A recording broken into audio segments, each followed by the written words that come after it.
Welcome in VOD watchers to the Game Award votings. I am a little late this year. I tried to do it the day that the Game Award voting came out, but the website was over flooded with people trying to vote. This is a Twitch VOD, so I will be talking directly to a Twitch chat as well as ending to alerts.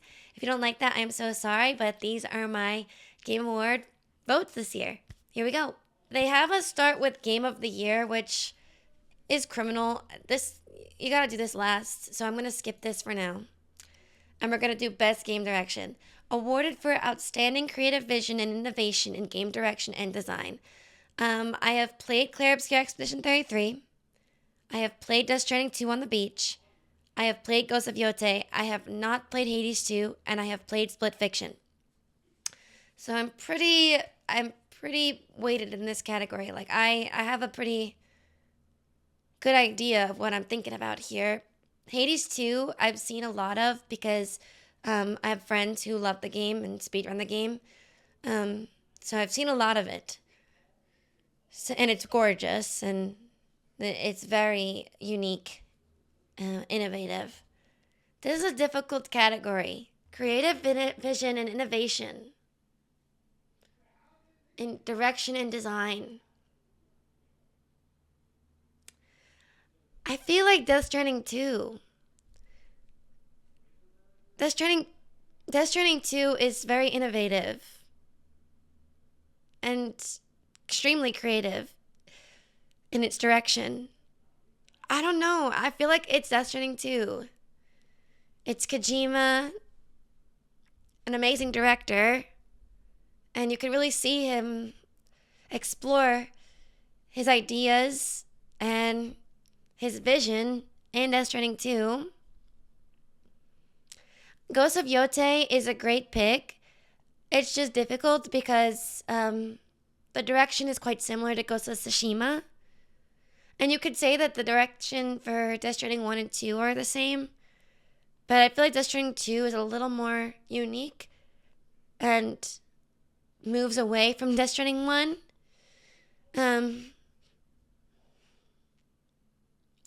And Split Fiction is also really, really innovative. It's very reminiscent of old school games. It pulls a lot of inspiration from classic games. It's a really tough choice.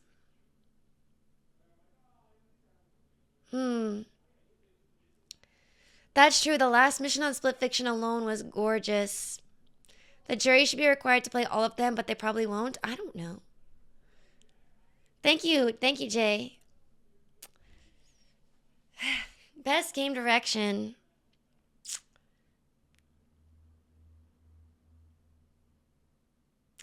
For me, it's really between Death Stranding 2 and Split Fiction. I think a lot of people are going to say Hades 2. Expedition 33 is gorgeous. I just think there's a lot of other categories that it's going to take. So I don't think it'll necessarily take this one.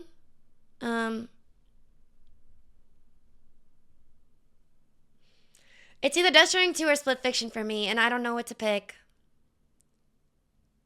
Ghost of Yotei is great. I'm not saying it's bad. I just, like, innovation-wise, something that I'm playing, and I feel like I'm playing it for the first time, and I'm a part of, like, history.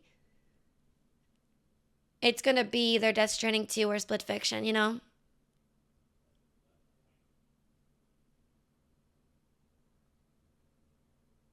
My heart is saying Death Stranding 2, but my brain is saying Split Fiction.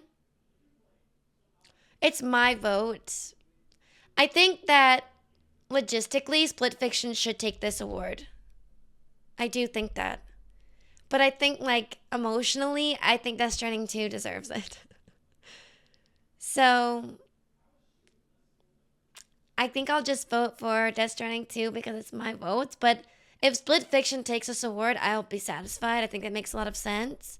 And honestly, if any one of these takes it, I'll be satisfied. But I wouldn't be surprised if Split Fiction takes this. It's very innovative. It's very unique. But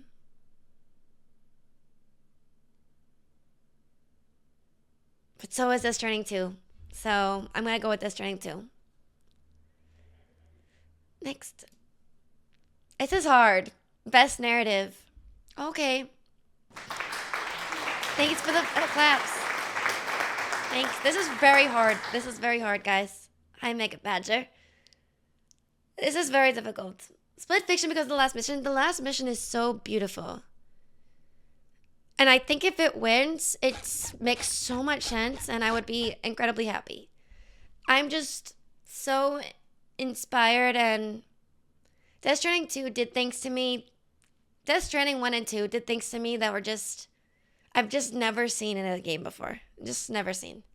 So, but Split Fiction is insane as well. So I don't know. They're both good picks. Thanks for the follow, A-Boyo. Best narrative for outstanding storytelling and narrative development in the game. This is a hard category as well. We have Clair Obscur Expedition 33. I have played. Death Stranding 2. Again, I have played. Ghost of Yotei. Again, I have played. Kingdom Come Deliverance 2. I played. And Silent Hill F. I've played. I've played all of these games. They all have great narrative. They all have an amazing story. They all do. This is a really hard one. Like, really hard. Which one did I look forward to seeing the cutscenes the most? Which one did I look forward to hearing the characters speak the most?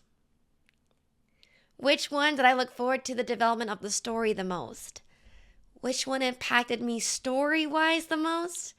I'm so sorry, but it's going to be Expedition 33. Death Stranding 2 on the beach, story-wise, is innovative, which is why it belongs in Best Direction. But it didn't touch me as much as Death Stranding 1. Just putting that out there. I think Death Stranding 2 is great.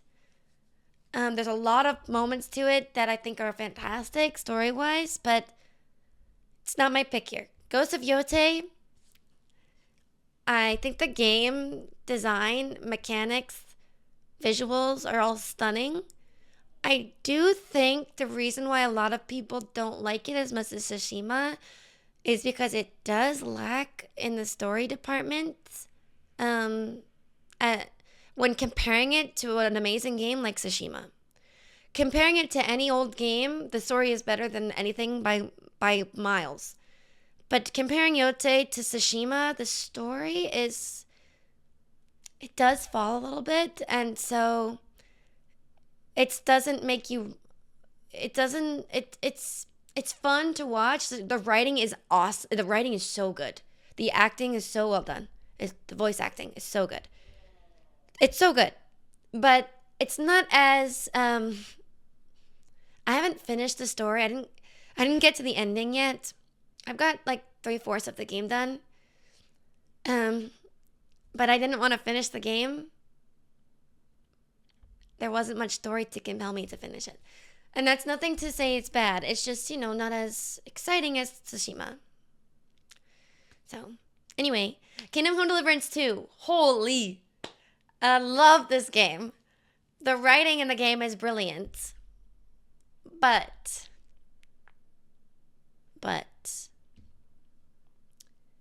it's not as concise storytelling wise. And to be quite honest, I didn't play Kingdom Come Deliverance 2 for the big meat and potato story. I didn't. I played it for the side quests. I played it for the grind. I played it for the silly NPCs. I played it for Henry. I didn't play it for the overarching story. I didn't. So I'm not going to go with storytelling for this one. Sorry. Thank you for the follow, Rindle Poke. And Silent Hill F, the story is great.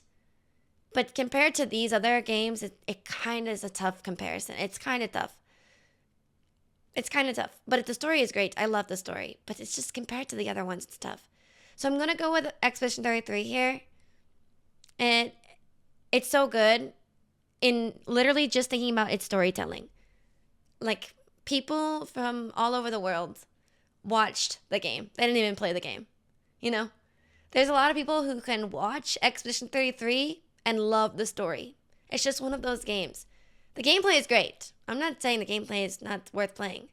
But I'm saying that its narrative is the biggest reason why people love this game. That and the parry mechanic's insane. But The narrative is one of the big components of Expedition 33. So, if not like the best.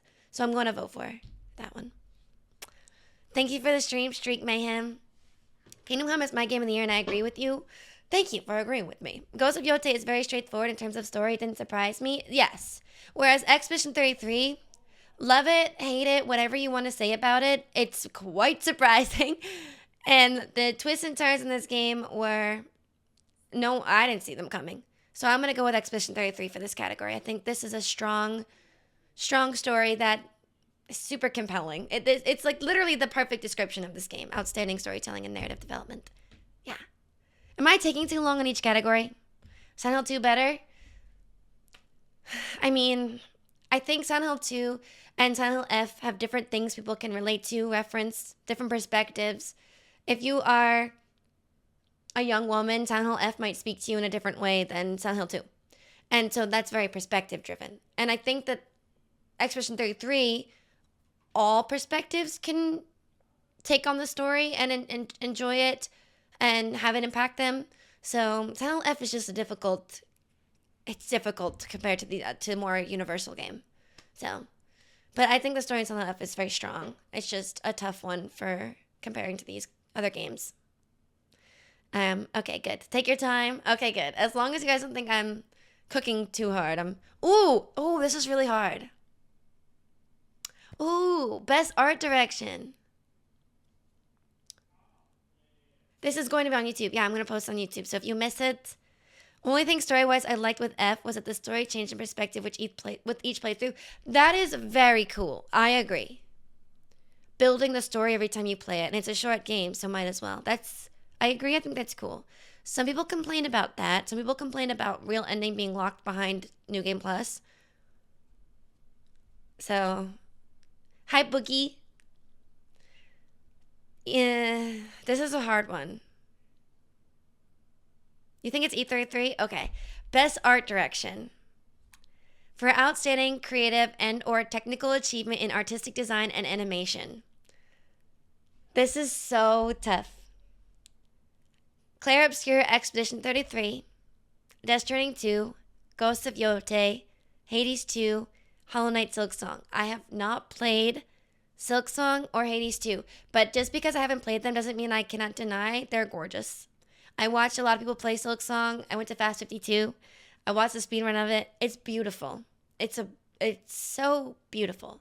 And it's one of the reasons why I'd want to play the game, despite it being a type of game I don't typically play. I'm not really good at platformers, or is it a platformer? I'm not very good at 2D Metroidvania types. I'm not good at those games. But this game is gorgeous, and the first one and this one alone. There's going to be some people who say that Hades 2 and Hollow Knight Silksong and Death Stranding 2 and Ghost of Yote, these are all sequels, so it's kind of, because of that, people will just pick Expedition 33 because it's new. And these other things, we've seen the art style already. And so, but that being said, regardless of that opinion, the rest of these sequels are still artistically gorgeous. The art is still unique to the series, and it's honed and crafted in a more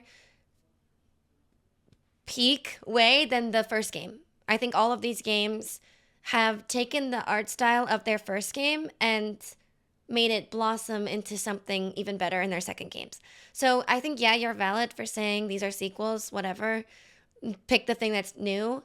Sure, but there are no games that look like Hollow Knight besides Hollow Knight 1 and Silksong. And Silksong is way better looking than Hollow Knight.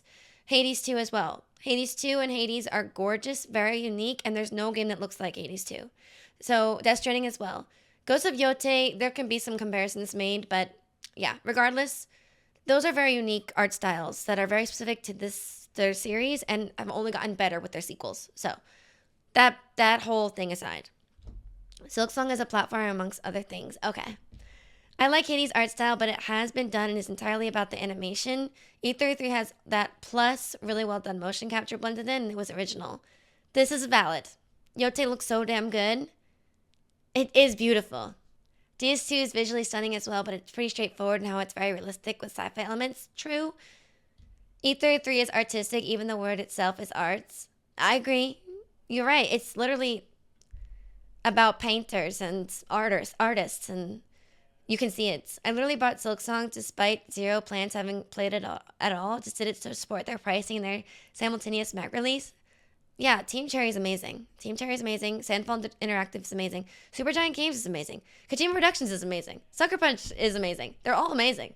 Like, these are amazing developers and great games, guys. Like, we're dealing with a year that is full of passionate developers. Like, all of these games, it's such a hard pick. All of these games are made from people from love. They're all made from love.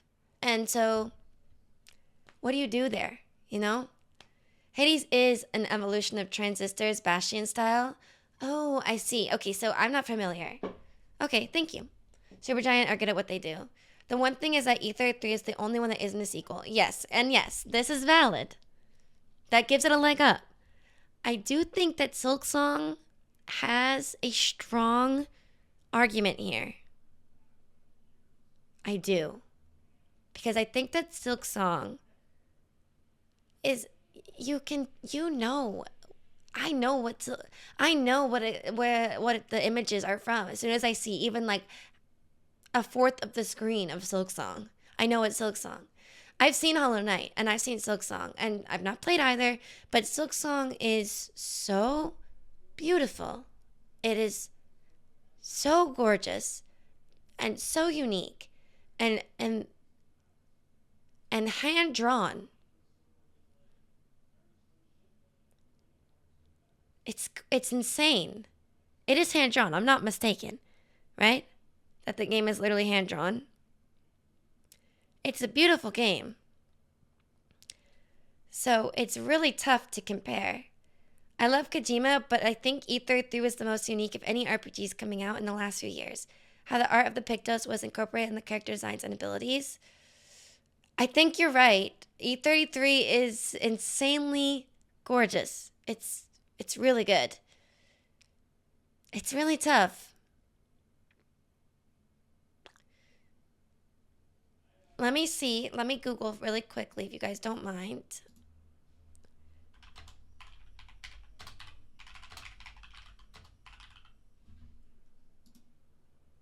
Hollow Knight Silksong, the vast interconnected world of Hollow Knight Silksong is brought vividly to life in a traditional handcrafted 2D style.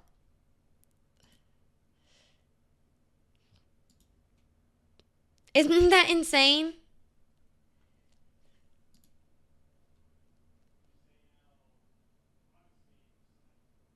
It's so recognizable that you can tell when a game is inspired by it. I agree, Hawkblade.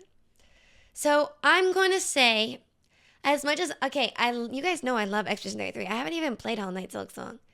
But I'm going to pick Hollow Knight Silksong. The game literally took years to make because it was made the way it was made. And I think that if this game is going to win anything, it should win this category. I think Expedition 33 should win a lot of other things. Trust me. Again, best narrative, hands down. It's gorgeous. It's really gorgeous. But I think Hollow Knight Silksong is going to struggle this year in a lot of the categories. And the one thing it should take is the art direction. So I'm going to go with Hollow Knight Silksong. I haven't even played it. But it's so beautiful. And it's so much work going into the art itself that I have to pick it. So that's what I'm going to do. Hi, Zyth. Enjoy your ad reviewing in your sub, in your emotes. Brandon, thank you for the follow. Thank you, Brandon. Thank you. So yeah, I'm going to just go with that. It's tough. All right. The artwork is cool, but I think of direction as the overall vision of the story. I think of direction as the overall vision of the story in best direction. That was best art direction. So I'm very specifically picking, like, from the words themselves. So, best score and music. For outstanding music, inclusive of score, original song, and or licensed soundtrack. Now, for this one, I'm going to pick Expedition 33. I have heard the music from Silk Song. I haven't heard the music from Hades 2. I've heard Ghost of Yote music. I've heard Death Stranding 2 music, obviously. Okay, it's really tough because Death Stranding 2, I literally downloaded every single song that Kojima put into that game and listened to it myself in my car. I love the soundtrack in Death Stranding 1 and Death Stranding 2. That being said, the fact that Expedition 33 soundtrack is all original music for the game in itself just pushes it over the edge for me. Death Stranding 2's music is brilliant, but it is hand-picked songs from specific artists, albeit that is an artistic way to soundtrack your game. It's just that Expedition 33's music was made for and built for its game and just its game. Whereas Death Stranding 2, he gets a lot of music from other people, and I think that is amazing and great. But and I think trust me, it's my whole playlist. It's my whole playlist. But yes, To the Wilder is great. The opening song to Death Stranding 2 was on repeat for a while for me. What was the opening song? Minus 61. Oh my god, I love that song.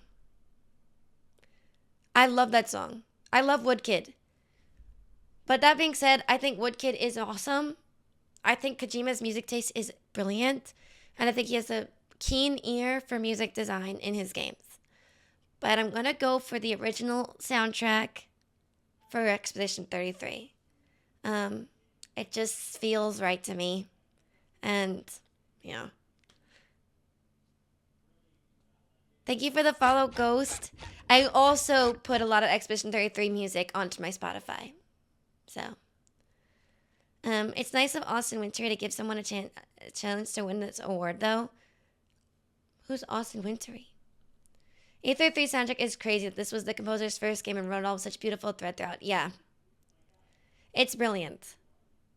Certain songs left you floored, and certain songs in E33 elevated the boss fight. You can do what you gotta do there, Nev. Certain songs in E33 would even elevate the gameplay.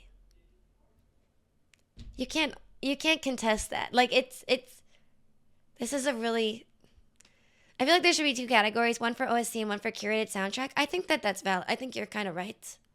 It'd be tough to have two categories for it, but I think you're right, Mandog. But then again, curation can be just as difficult and time consuming as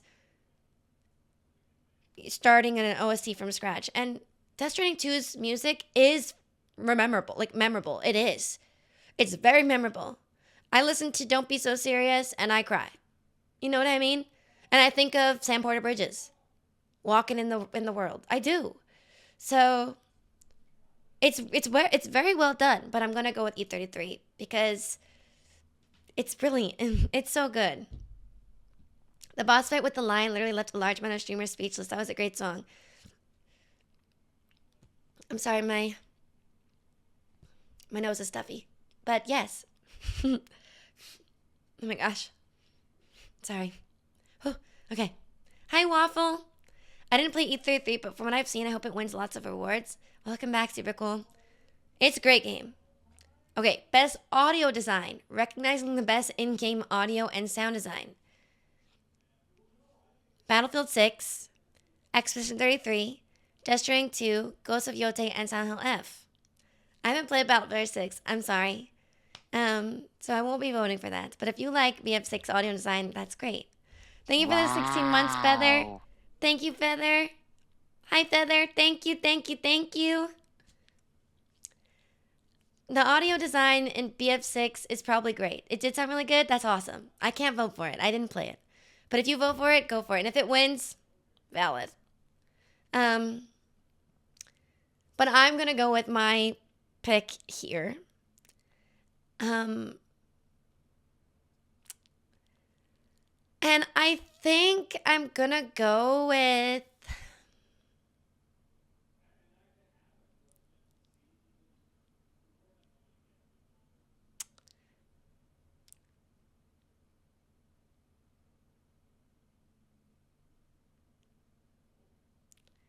recognizing the best in-game audio and sound design.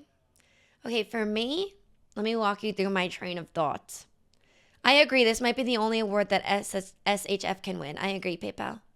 For me, it's between Death Stranding 2 and Silent Hill F. It's between those two. Silent Hill F, the audio is suffocating, terrifying, disturbing, but calming and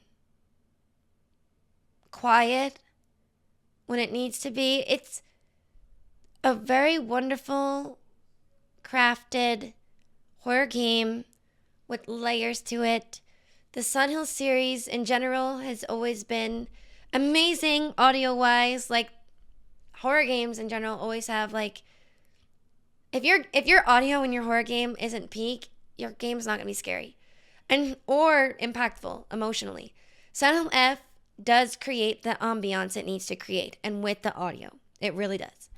Death Stranding 2, you're outside a lot in this sci-fi universe that has timefall rain and weather and sliding down mountains and little clicks and things of the equipment that you're working. It builds the world. And I can hear that game in my head. I can hear that game in my head. Thank you for the follow, Green Perch. Hi, Corbin. Like, I could recognize the Death Stranding audio from 1 and 2 if someone played it for me with no music. So, it's really tough to choose between the two. There's so much amazing and satisfying audio in Death Stranding. It's so true. Atmosphere is the most important in a horror game, and audio is one of the largest parts. You're right. So, it's just like they're really close for me.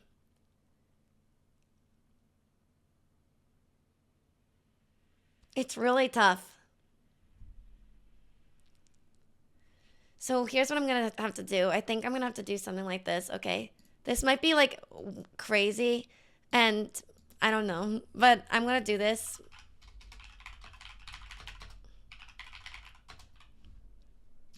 Okay. Hold.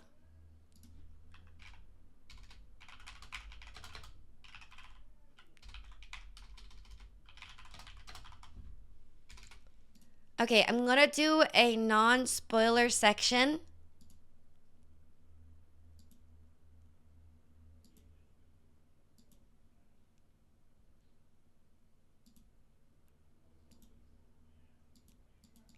Of Death Stranding.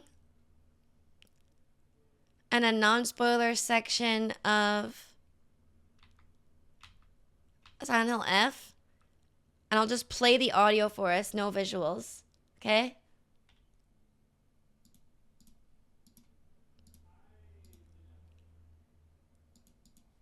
Alright.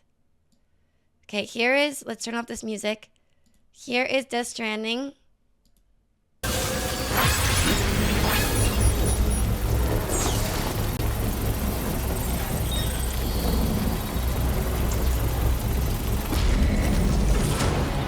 Construction process now complete.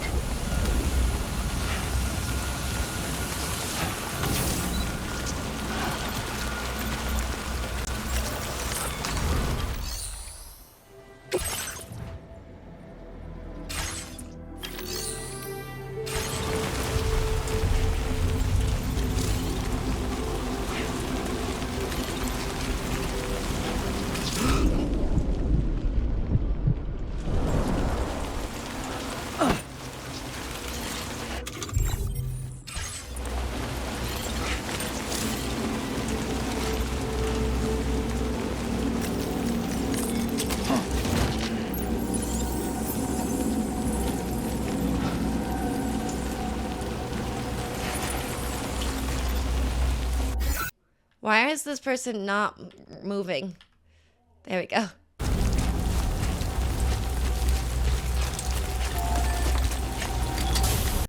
Okay, so I'm hearing a lot of things.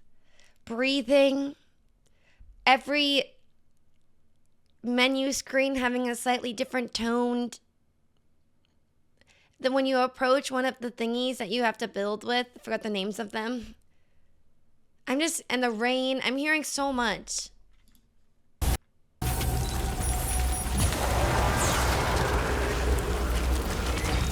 How the audio changes when you're approaching the, what's it called? I forgot all the names of everything. The monsters, the ghosties. They're not EEs. What are they? They are BTs.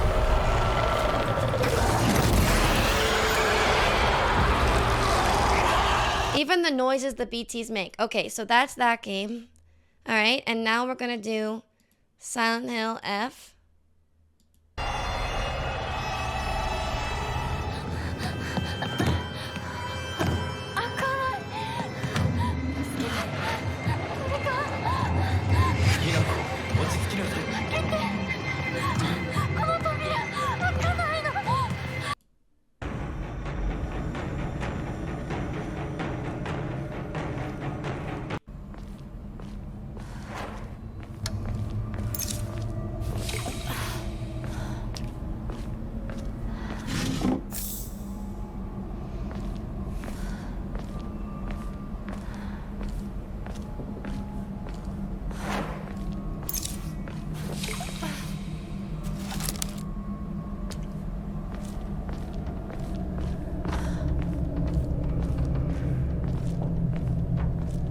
You guys know what I'm talking about? Like, the world building is crazy in both of these games.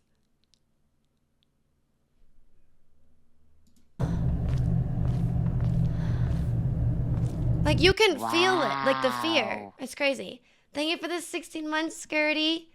But in Death Stranding, you can see everything he's doing without the visuals, just with the audio. Like, so good. Thank you for the 16 months, Skirty. Thank you. I got Star Wars vibes. That's perfect because it's a sci-fi game. So the thing that really got me with BF6 was the clarity. It's genuinely possible to close your eyes and shoot an enemy through sound cues alone and know if you're indoors and outdoors, what weapons everyone was using, etc. through headphones. It's unreal, and I stopped playing because the game part annoyed me. Interesting.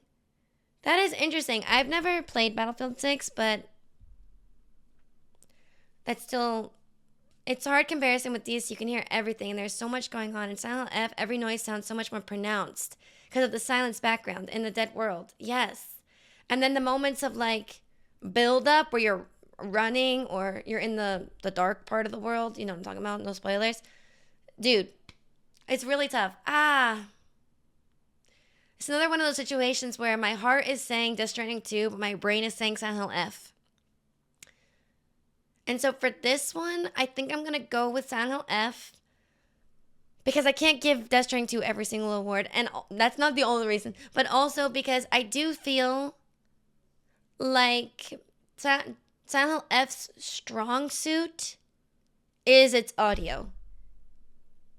I think the strongest aspect of Silent Hill F might possibly be its audio design,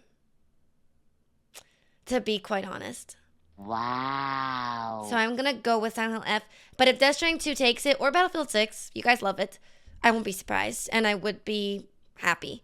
Thank you for the oh my God. Thank you for the 4 months, but 6 months in advance, Reverian. Thank you. Thank you, thank you, thank you. All right, I'm going to go Silent Hill F. Yeah, the audio is really good, PayPal Legend. I think people like yourself who don't even enjoy the game could admit that sound-wise, that might be the best part of the game. It really might be. This was the hardest for me. BO6 had theatrical explosions. 33 was across-the-board sound forward with the story backing up everything it did. And DS2 was amazing ambiance. Silent Hill was a good pick. I only watched your stream. Valid. Hello, Lil Tristan. Thank you so much, Reverian. Hi. Silent Hill F gets my vote too, but man, Renoir's cane. Oh, yeah. True. That is true. The cane is... I knew exactly what it was when I got it. This is a tough one. Okay, the fact that it's Troy Baker for Indiana Jones and the Great Circle and not Troy Baker for Death Stranding 2 is crazy. I'm just saying. Just putting that out there. Also, where's my Sam Porter Bridges nomination? I'm just putting that out there too.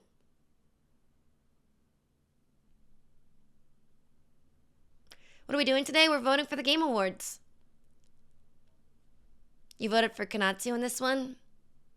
All right, let me read the names. Best Performance, awarded to an individual for voice-over acting, motion, and/or picture capture. Ben Starr for Expedition 33, who was Verso. Charlie Cox for Expedition 33, who was Gustav.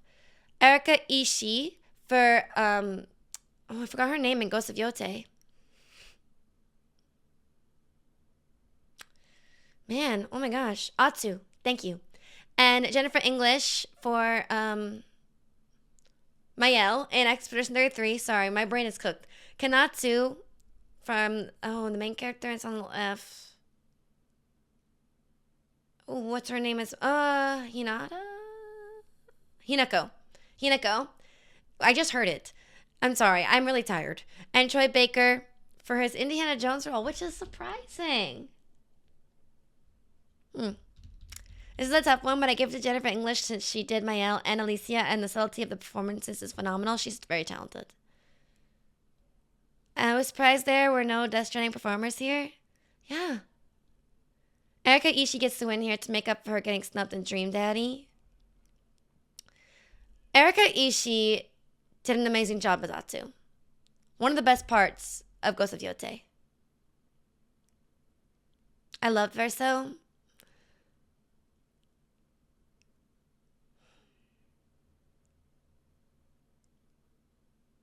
Troy Baker is giving a better performance in Death Stranding, so I would say Jennifer probably. I'm surprised I didn't put him for Death Stranding. I didn't play the Indiana Jones game. As a dark horse, Charlie Cox being nominated on the back of basically 3 hours work shows how good of a performance it was. Yeah, and I did see him say that he thinks the mocap actor deserves it more than him, and I feel that is so cute. They can't give Norman Reedus an award for talking in his own voice. Shut up. He's amazing. It's got to be Gustav. Gustav's character is great. I think for me, it is between...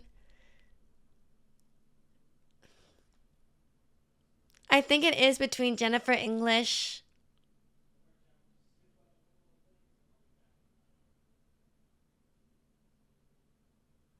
and Charlie Cox. I do think that. From the perspective of most impactful performance on me as an individual, I can literally hear them in my head, the way they speak. It's so specific to the character. The voice belongs to that character. It's Charlie Cox and Jennifer English.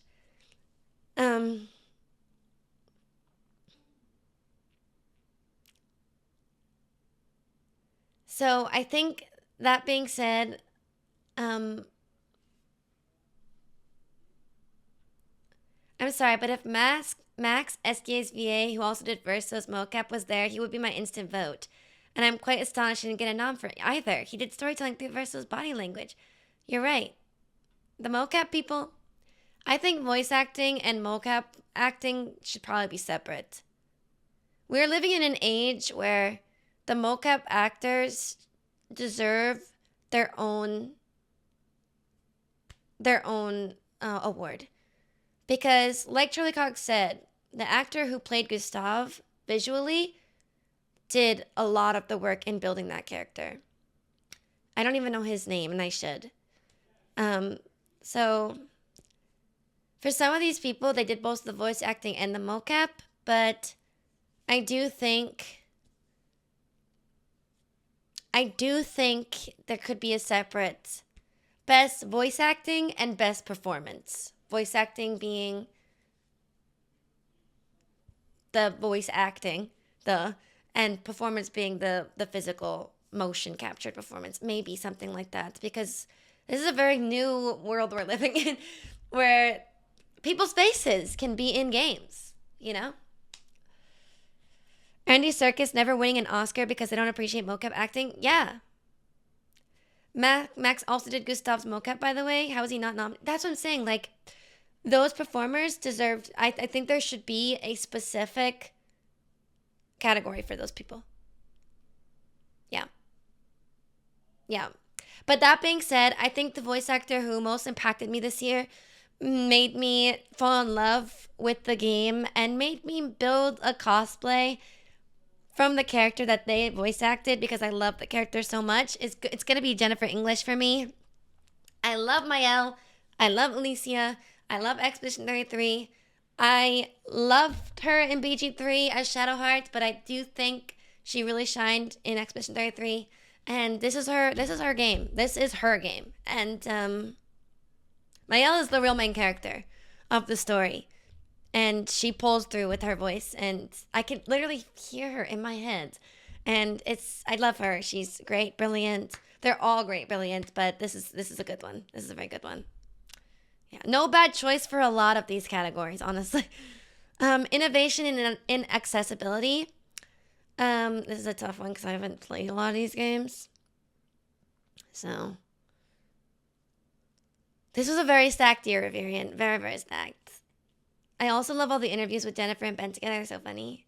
Oh, hi, James. Everyone say hi to James. Hello.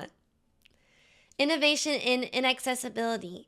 Recognizing software and or hardware that is pushing the medium forward by adding features, technology, and content to help games be played and enjoyed by an even wider audience. I can't judge these games on this because I don't need accessibility for my games. It's a tough one. Hi, James. So I can only judge by game I like. Assassin's Creed Shadows, I played 15 hours of it. Didn't love it, sorry. Adamfall, didn't play. Doom the Dark Ages, rip and tear until it's done. Love that game. Freaking loved it. EA Sports FC 26, didn't play. And South of Midnight, I heard was brilliant. I heard was amazing. I heard it was awesome. So, I might just go with Doom purely based on the fact that I love the game. Is that bad? I played Adamfall, Doom, and South of Midnight, and Doom had so much more stuff to help people that need it. Oh, I've only played Shadows and South of Midnight, but never really used their settings, so I can't really say. Dude, Doom was great, Jason. Ubisoft are very strong for accessibility. For all their other sins. Doom was impressive in that regard. It's between those for me. Well, if Doom was impressive in its accessibility and that's coming from people who use those settings, and I love the game and I think it deserves to have recognition for being just a great game, I'm going to go with Doom the Dark Ages. That's a no-brainer. Thank you for the input. I loved it. So, hell yeah. Shout out to Doom the Dark Ages. This game was one of my favorite this year. It was so fun. It was so fun. Games for Impact. Thank you, Jock, for the input. I enjoyed it too, James. I loved it. For a thought-provoking game with a pro-social meaning or message. I haven't played any of these games. Not one. But I've heard that South of Midnight is incredible. So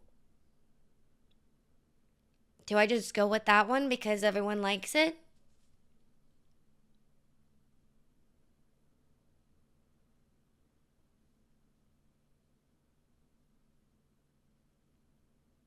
I don't know.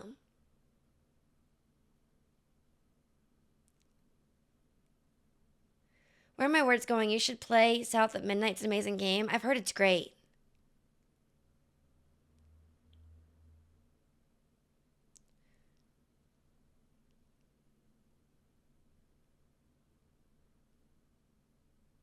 I think we're going to do South of Midnight. I've heard a lot of great things about it. It's the only game on this list that I'd actually play. Then again, maybe I gotta broaden my horizons. But in the moment and in this day and age right now, it's the only game on this list I would play, and I would have played it if I wasn't playing something else at the time of its release. But I'm gonna pick this one because I still think I'm gonna play it eventually, and people love it, and so I think it deserves the nom. But that's going off of very minimal. I probably shouldn't vote for this category. I'm aware. I think it's good to get black stories out there in gaming. Pretty rare. True. You're missing out on Wonder Stop. Probably. You're right. So, yeah. E33 has fully original soundtrack that was made to be like a folk song to match the story of different characters. Beautiful soundtrack and beautiful story. I agree. Best ongoing. Okay. Awarded to a game for outstanding development of ongoing content that evolves the player's experience over time. Final Fantasy XIV, I usually vote for this every year. Fortnite, Helldivers 2, Marvel Rivals, No Man's Sky. I have not played Final Fantasy XIV this year, so I feel bad voting for it this year. But maybe I just will because I know that they take care of that game. I don't know. The other ones I don't play. So, but I know you guys love Helldivers 2. And I know people love No Man's Sky. Fortnite, they do a good job of keeping their game relevant. There were so many games that were pumped out this year. I feel like I played so many and yet didn't play enough. I feel like the same. Yeah. I don't play No Man's Sky, but they listen. Not Helldivers for ongoing, though. Homer Simpson is in one of these games. Just saying. Helldivers deserves the opposite of this award. Wow, harsh. I'll always have a chip on my shoulder about how No Man's Sky was released. You know, to avoid the seemingly controversial and polarizing vote, I'm just going to go with my tried and true.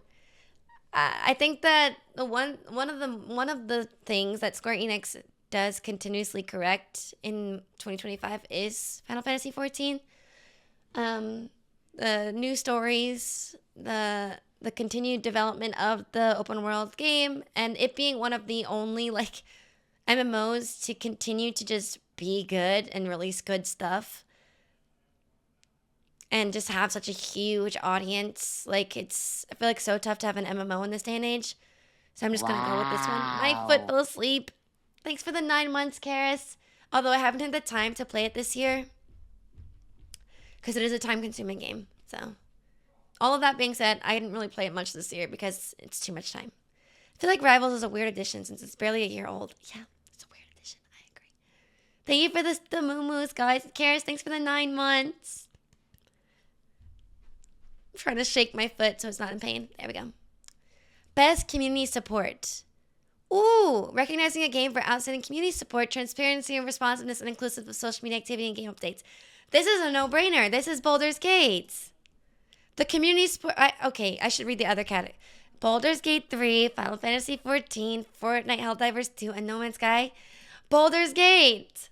Baldur's Gate's community support behind this game is huge. The replayability of this game, I'm still seeing people discover things in this game this year. This game has carried over from last year into 2 years. It got Game of the Year 2 years ago. It has carried 2 years strong, and people are still playing it, discovering new things, getting new playthroughs. This game is beyond, it's so good. It's so good. Hi, Zaxton. The devs made a decision with Helldivers when they decided to stay true to their vision from the first game, and it ended up losing them a lot of their player base. Oh, geez. Okay. Baldur's is great, but No Man's Sky community also dude, I agree. I'm sure, but Baldur's Gate, I think this is one of the games of all time. You know what I mean? And the communities behind it is there for a reason. It's one of the games of all time. And I would love to see Larian Studios get the dub. The second dub. You know what I mean? Like, I really would love it. I keep saying you know what I mean. I'm sorry. I'm insecure. It's BG3. NMS second. Everyone else eating their dust. I do love modding community of Boulders, by the way. Hi, Kara. Best independent game. For outstanding creative and technical achievement in a game made outside the traditional publisher system. Absalom, Ball X Pit, Blueprints, Expedition 33, Hades 2, and Silk Song. Dom loves Ball X Pit. I watch him play it all the time. It looks insane. It's a crazy game. My friend Farky swears by Blueprints being the best game ever. The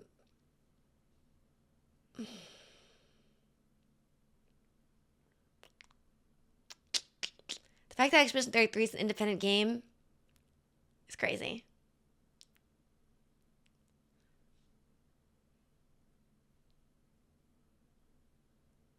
E33 doesn't feel like an indie game, but it is. Exactly. So that means it's like the best independent game, right? Am I like fudging crazy to vote for that? E33 being here isn't fair, but the fact that it's not fair means it's so good that it doesn't feel indie. So doesn't that mean it's like the best?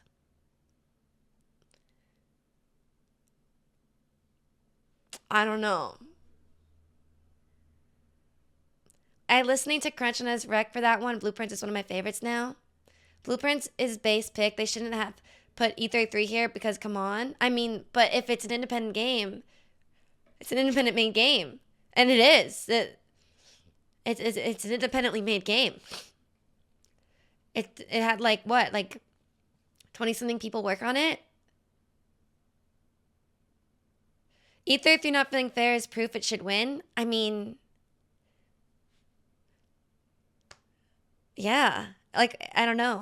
The game wasn't even full price of a AAA game. That's what I'm saying. Like, Claire Obscura is questionably indie. It's totally fair. Unquestionably indie, yeah. These categories sounds wrong, by the way. Why? It's hard not to say E33 for this. They made a fully near original story, beautiful characters, full score, music made only for this game. People who haven't made this or other games before all this in indie studio. E33 will win plenty. Blueprints deserves this. That's what you say, and I think that's what a lot of people will say. Valid. But then it gets to a point where it's going to be like every other award. It's E33 will win plenty, so I'm going to give this to this. E33 is going to win plenty, so I'm going to give this to this. And then it comes to a point where E33 is not going to win plenty. You know what I mean? Hi, Highly Charged. But who are we kidding? Our votes don't matter. It's 10% of the budging. It's really up to whoever is on the panel. Because we're all sitting here like, yeah, Blueprints, E33. We don't matter at all. Like, guys, are you voting as a charity vote or for the best? And that's the problem. But here's the thing. Some people can genuinely think Blueprints is better than E33. And there's people who do. So their votes are valid. Blueprints isn't charity. Exactly. For me, it would be, if I personally voted for Blueprints, it would be because you guys are telling me it's worth the vote. I wouldn't be voting for it because I choose it over E33. Because I haven't played Blueprints.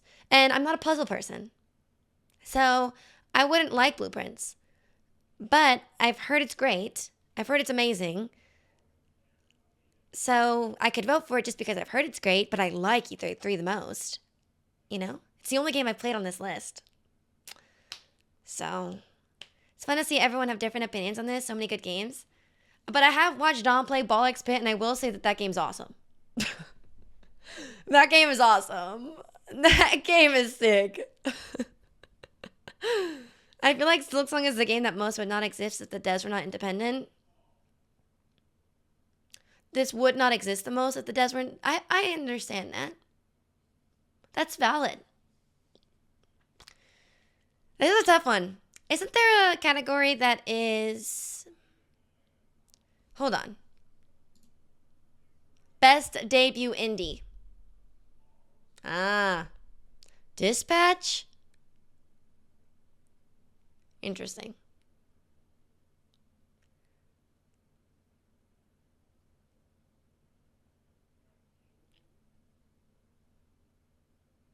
I do think Dispatch probably should have got best narrative nom. I do think, and this is not a good category. I mean, yes, this doesn't take these two. This should have been put in best narrative. I don't think it would have won, but I think it deserved recognition for its narrative.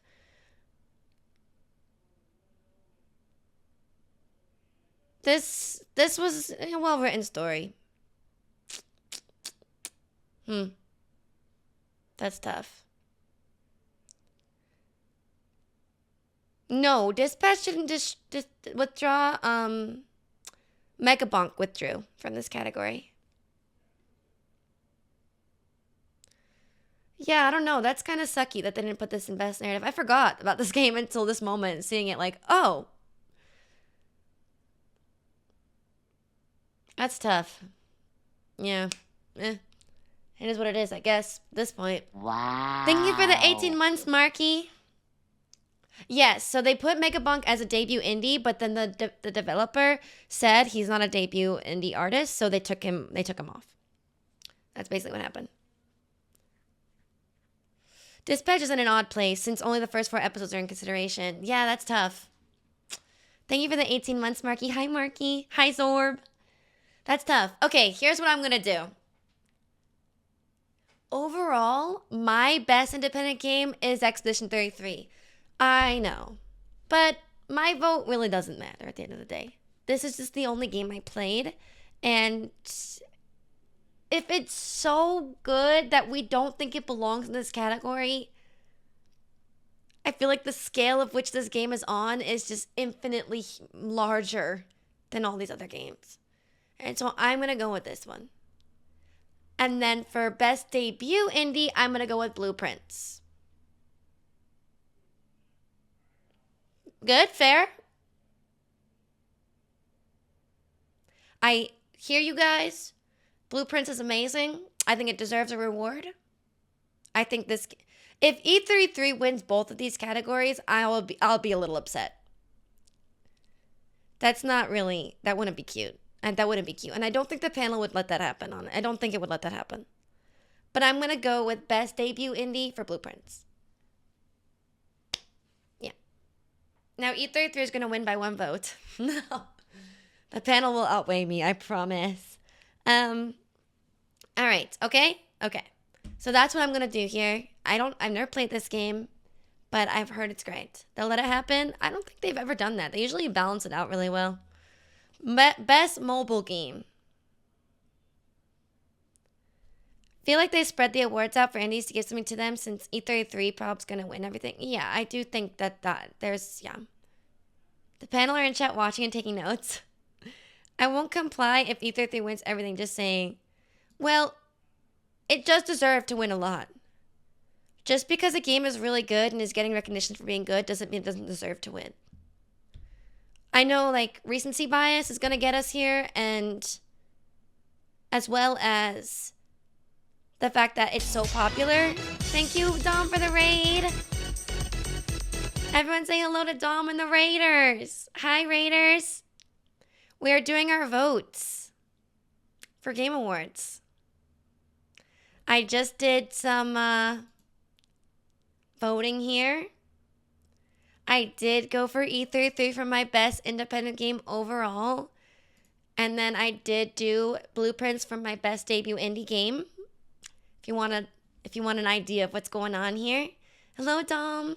How is racing? Guys, Dom has a huge random race tomorrow. And if you guys haven't done so yet, please go to thestreamerawards.com/nominations. Scroll down to number 25. Who cares about all these other people? Scroll down to number 25 right now because the voting closes at midnight California time. Scroll down right now to best streamed event click Bingo Brawlers by Captain Domo and then click Submit All. Everybody, do that. Right now. This voting closes in a couple hours. If you don't do that, you are dead to me. So do it right now. Okay. Thank you. I'll keep that up just in case. E33 got 2 of my friends finally play a turn-based RPG from start to finish. I never thought I'd see that day. Hi, A6. Hi, guys. Hi, Dominus Raiders. Have you guys had fun? Horse Girl Game is on stream, and then Dom suspiciously enters chat. That's true. We do gotta vote for Horse Girl Game specifically because this is Dom's game of the year. I've never done a random race. No, I'm not good enough. I would take too long. E33 is one of the earliest games released on these lists, so not much recency there. I am saying yes. Yes, exactly. I'm saying the opposite. I'm saying recency bias as well as people not wanting to vote for something that is popular is going to be the reason why people don't vote for E33 and things. They'll vote for things that are newer, and they'll vote for things that like just came out recently, and they'll vote for things that are less popular just because they aren't either they have E33 fatigue from seeing people love it so much, or because it came out really a long time ago, so they can't really remember why it was so good. So those are the reasons why people are gonna like not vote for it. But it still deserves the recognition. So I'm gonna like, yes, I have gotten annoyed by some people. Like every time I talk about other games, like every time I play a really great game, like what did I play recently that was brilliant? I don't know. I don't think Dispatch compares to E33, but playing Dispatch, I'd be like, wow, this is really good. Someone every time would say, but not better than E33. They would just come out of the woodworks, randomly spawning in, and I would be like, whoa, okay, I mean, sure. But, and I love E33. But the fatigue is real. So trust me, I get it. And especially if you've never played the game, I could see you getting pissed off by the E33 fans. I'm an E33 fan, and they bother me. So anyways, but yeah, I'm going to vote for a Horse Girl Game because this is Dom's game of the year, and Dom just rated us. Shout out to Dom. The Horse Girl Game is actually there. It's apparently a good game, and this is the best mobile game. So it's apparently a good game. Thank you for the bits, Overdone. Hi, Crunch. Hi, Dinkro. Apparently it's a good game, so liking E33 means you hate Metal Gear. I wouldn't be surprised if someone actually had that opinion. Literally doing the waffles and pancakes thing, but with games. Yeah. Exactly. I'd be like, I love waffles, so you hate pancakes. Interesting choice. I've still never played it. I want to play it. Best VR/AR. Okay. For the best game experience, playable in virtual or augmented reality, irrespective of platform, I am going to say the only game on this whole list that I have played is The Midnight Walk. I have not played Alien Rogue Incursion. I have not played Arcane Age. I have not played Ghost Town, and I have not played Marvel's Deadpool VR. But The Midnight Walk is so beautiful. And if I was not the type of person that gets queasy when I do VR, this would be the game I'd want to play in VR. Hands down, it's literally so perfect for VR. You are literally walking through a Tim Burton-esque, creepy but beautiful and cutesy world. And it's just it's a wonderful experience, and I think a VR would be so great. And yeah, I'm going to go with this game. It's so beautiful. The VOD of me playing this is on my YouTube. If you want to see me playing it, I really loved it. Thanks for the follow, Cheba. I haven't heard of Ghost Town. I haven't heard of it either. But this game is great. Marvel's Deadpool VR came out November 18th. How do they have time to add it? That's a good question. I don't know. Maybe because they needed more VR games. Maybe it's like a money thing. I don't know. I picked the same. It's a great game. It's a great game. I only played racing games in VR. A kid showed me a drawing he made, and I told him he'll never be versed, so okay, I'll play. Oh, you hate French toast. I actually don't like French toast. I used to. Like it. Best action game. For the best game in the action genre, focused primarily on combat. Still feel like Lies of P deserved this win. I always think about it. Anyway, where's the Lies of P DLC? Arlecchino, one of the best boss fights of all time. Where is it? You know? Anyway. Battlefield 6, Doom the Dark Ages, Hades 2, Ninja Gaiden 4, and Shinobi Art of Vengeance. Now, I played Doom the Dark Ages, and I started Ninja Gaiden 4. Doom the Dark Ages combat was so fun. It was so fun. Ninja Gaiden 4, I started it, did not finish it. I would like to finish this game.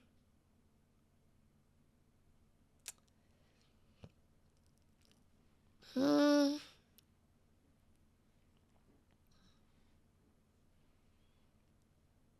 haven't played Hades 2. No, it's not my type of game. I'm not a rogue person. Roguelike person.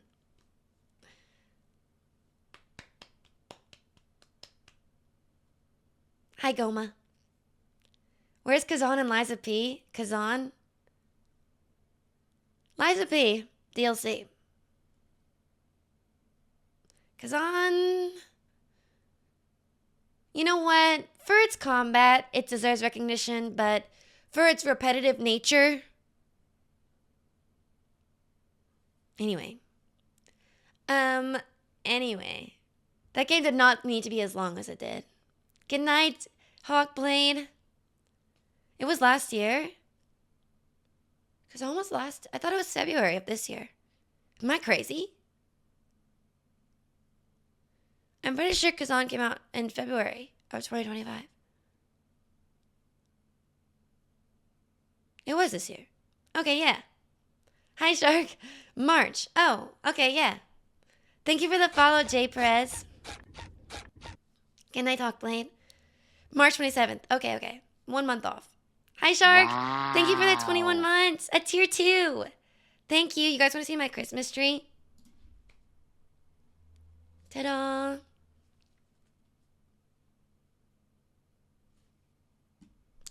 I think that Lies of P DLC deserved this nomination. It's so cute. Thanks, it's pink. Me and Dom have a normal one downstairs, like green. But I like pink, so I did pink in here. And I have my little board, and it's going to be so cute. I have the names I got to put on the board already. But, yeah, it's my cute little room.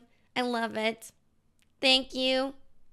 And I got my little nutcracker my sister bought for me last year for Christmas. And then these other nutcrackers that my sister bought for me the other year. She buys me a nutcracker every year, by the way, for the last couple of years.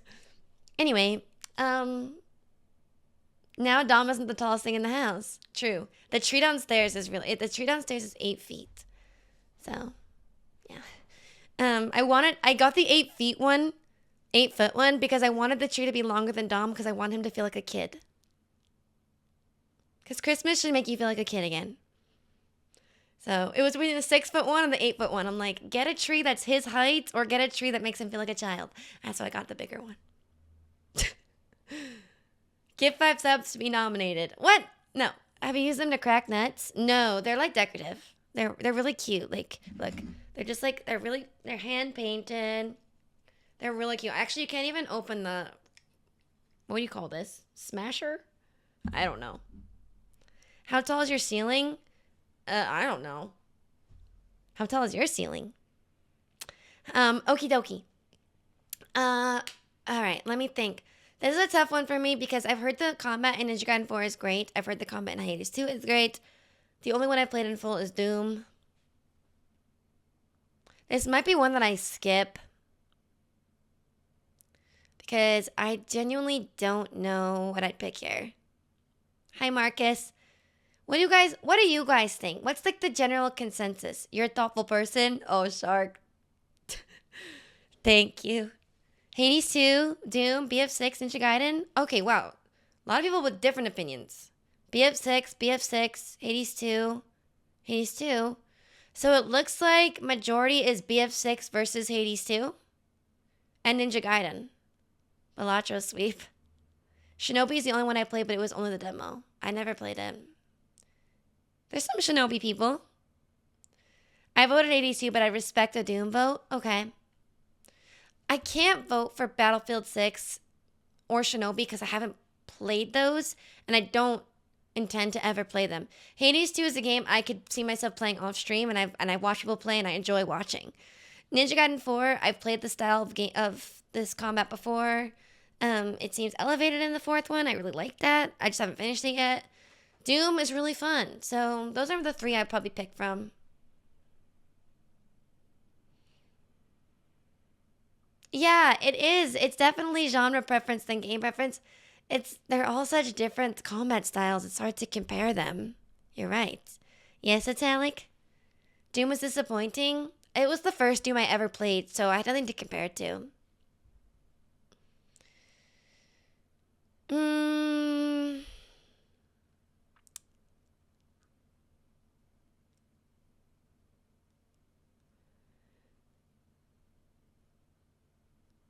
I think that, okay, this might be crazy, but I think that Hades 2 is being put in a lot of major categories because it's so good. Like, it's being put in, like, a lot of huge categories. I think it's even in the Game of the Year category, but it's not going to win.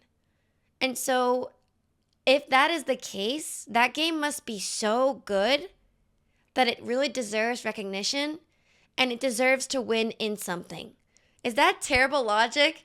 So I'm going to vote for it purely based on the fact that it should win something, even though I've never played it, and I just respect that it should win something. And maybe this would be the category it would win in, because it won't win in the other ones. It's too competitive. But it definitely deserves to win something. So I'll vote for this. And if people have a problem with that, sorry. id Software hasn't been ID Software since 2004. Oh. It's definitely win one of the categories, I agree. I think I voted for all the Game of the Year nominees in at least one category. Yeah. Because you want to, like, shout out to their hard work. I think I've done that so far as well. Hi, Brandon. Why am I saying hi? Hi, Grant. All right, that's what I'm going to go for. If people have a problem with that, they should use their own vote. Again, 10%. 10%. We're all 10%. So I like Doom TDA more than 2016 or Eternal because I loved Good Feeling Perry. I get that. Okay, Best Action Adventure. For the Best Action Adventure game combining combat with traversal and puzzle solving. Ooh. Death Stranding 2?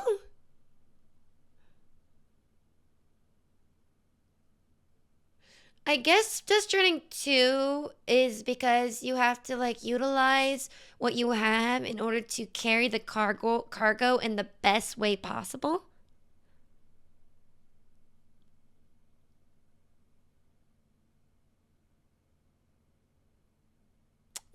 That makes sense. Thank you for the hydrate. When Silksong's in a category, I vote for Silksong. This is where you vote for Silksong? I voted for Silksong on Best Art Direction. Death Stranding 2, Ghost of Yote, Hollow Knight, Silksong, Indiana Jones, or Split Fiction?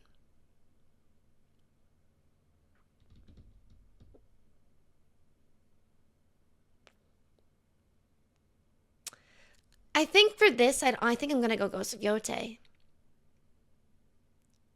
If I'm thinking about my overall most fun mechanic experience, combat, puzzle solving, movement, Ghost of Yote was the most fun.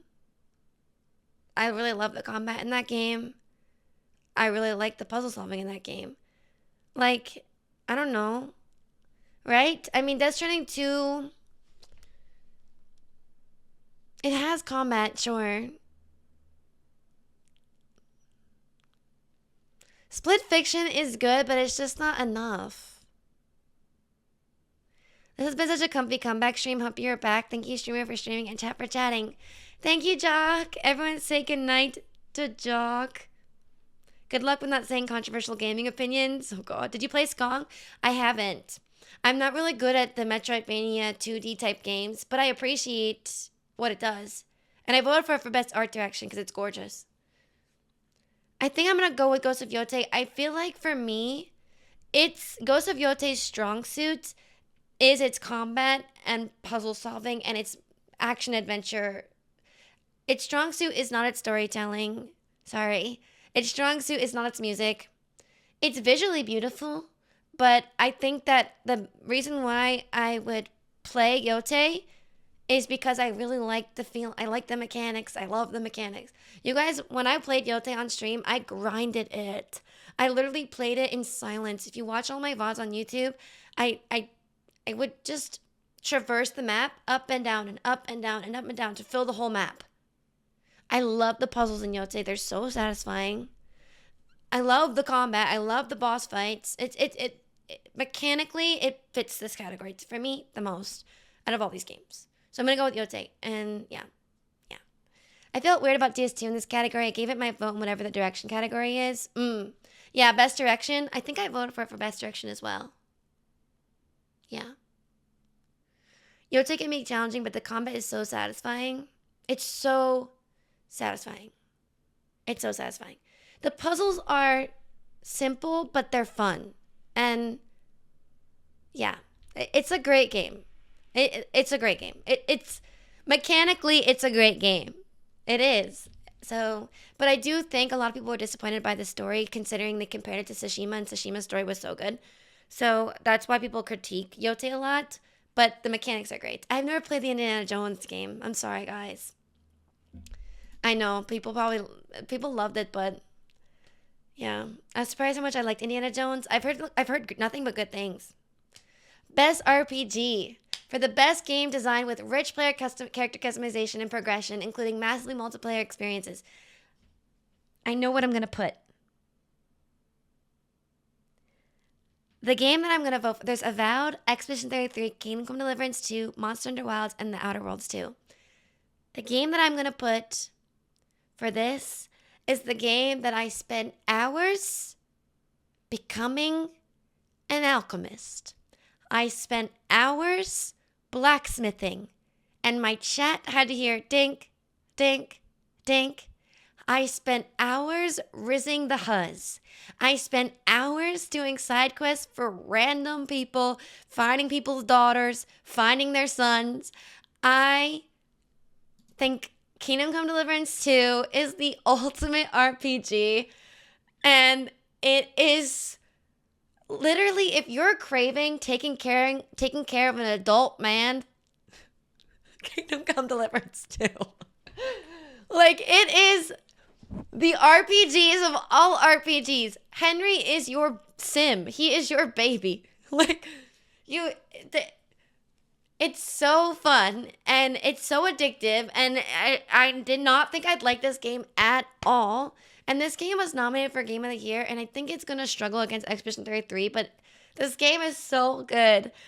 It's so good, and it's the perfect RPG. There's nothing that can compare to it in this category. It's the RPG. Like, you are literally role-playing. Like, it's you just in Henry's body.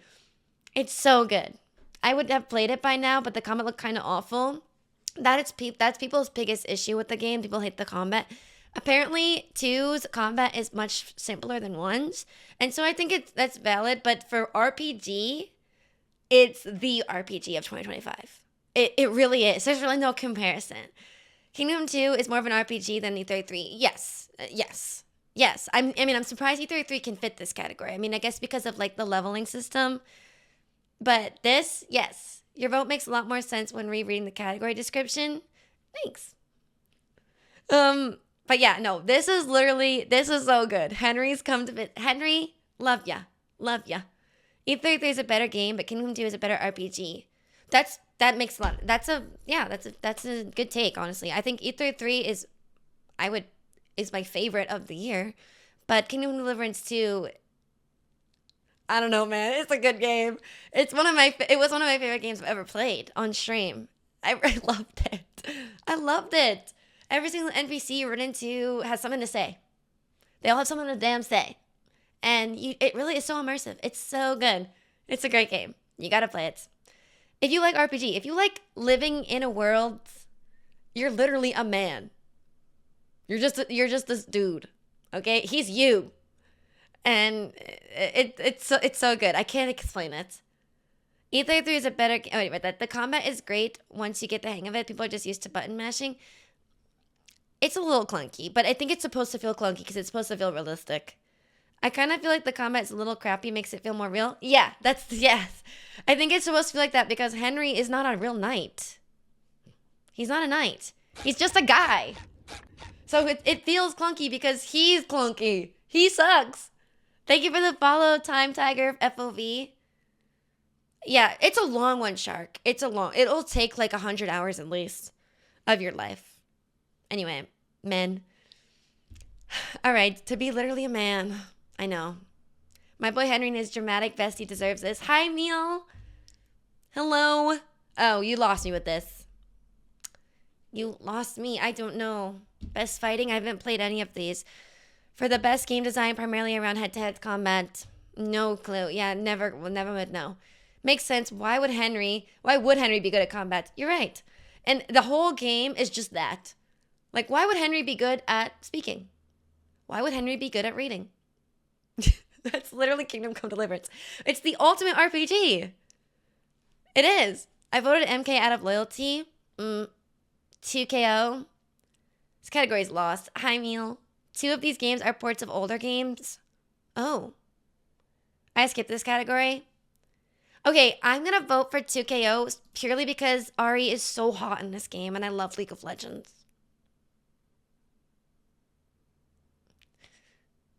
She looks really good in this game. I would play 2KO for any of these games, and I want to play 2KO. It's just I'm going to play this game. And Ari looks so pretty, and she's my favorite character in League of Legends. And look, she's on the cover, and I like her a lot. So I'm going to vote for this because I would play this game. Ari looks pretty, and I've heard the game is great. So, yeah. I don't even think this game is fully out yet, so I'm surprised by its nomination, but... In the first Kingdom Come, he is literally a layabout at home, like a college student that stayed home and didn't move on until he was forced out and realized he had no life skills. Yeah, I heard you have to learn how to read in the first one. I haven't played that one. Valid reason? Okay, good. I'm going to go with this one. All right, next. Best Family. For the best game appropriate for family play, irrespective of genre or platform. Ooh, okay. Donkey Kong Bonanza is so fun. Lego Party. Lego Voyagers, Mario Kart World looks awesome. Sonic Racing Cross Worlds, and Split Fiction. 2 racing games.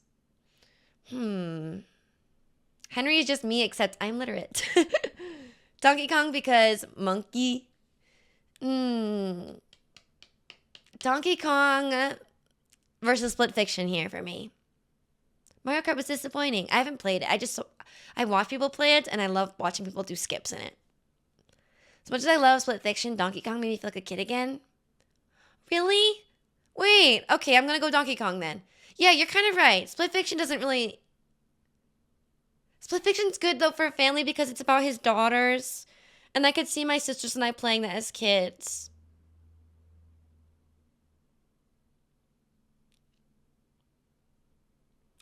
Oh, it's really hard. I don't know what to pick.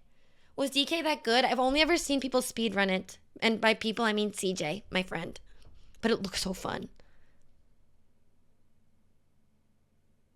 Mario Kart kind of fell off. They haven't announced any new content. DK gets the edge for being all ages. I think Split Fiction might be all ages as well. I don't think they do any curse words or anything. It's just a harder game, I guess, for little ones. Oh, yeah. Pooh and his kid did do a speedrun. Oh, but I love Split Fiction, and it did remind me of my sisters. DK has multiplayer, but the multiplayer is kind of silly. Like, the little girl, she doesn't have as much, she doesn't do as much as Donkey Kong. She just hits things. It's like the big sibling would play Donkey Kong and the little sibling would play the little girl.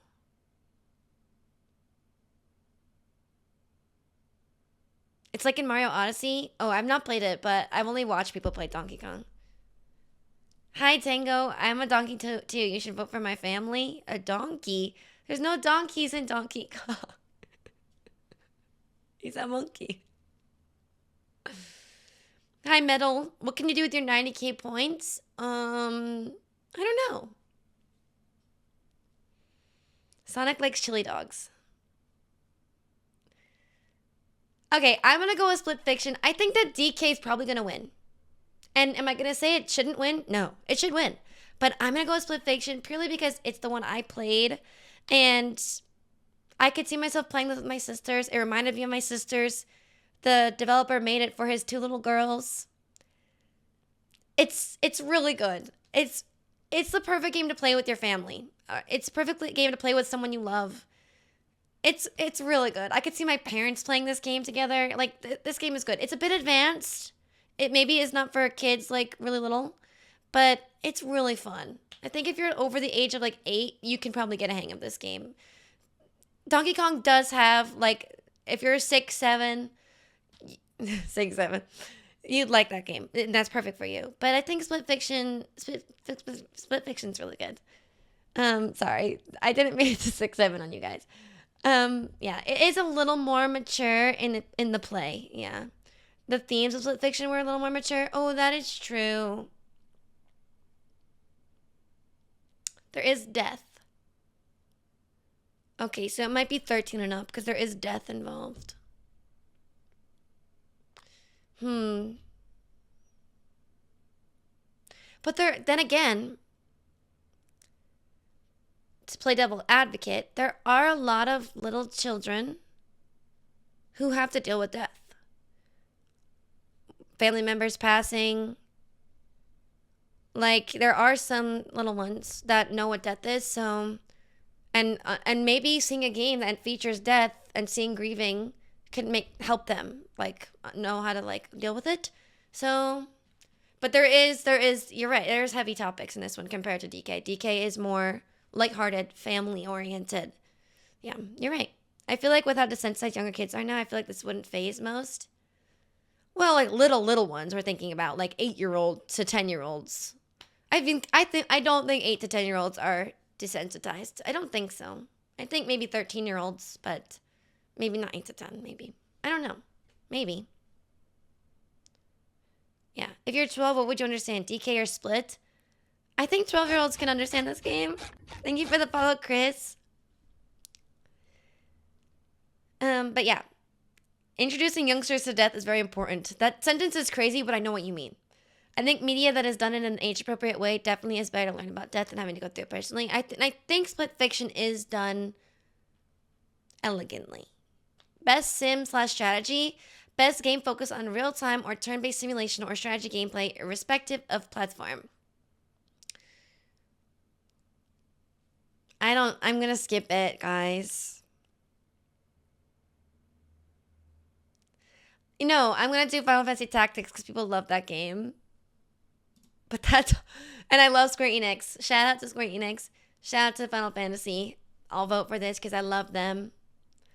And I've heard this game is phenomenal. And people want me to play it all the time. So I'll vote for them.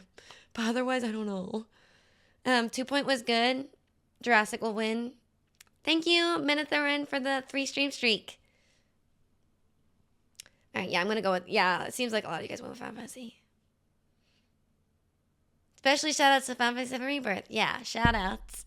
Shout-outs to all Final Fantasies ever. Final Fantasy 15. Ooh!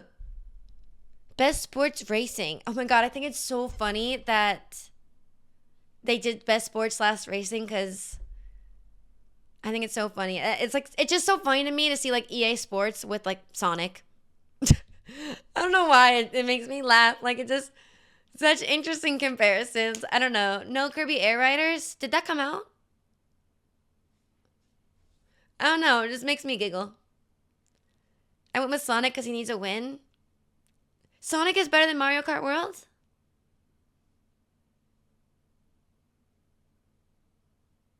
Really? Umasuma should be here as well. True. I've not played either as well, Grim. Sonic is like a cooler Mario. Damn, okay. I'll go Sonic. Cool.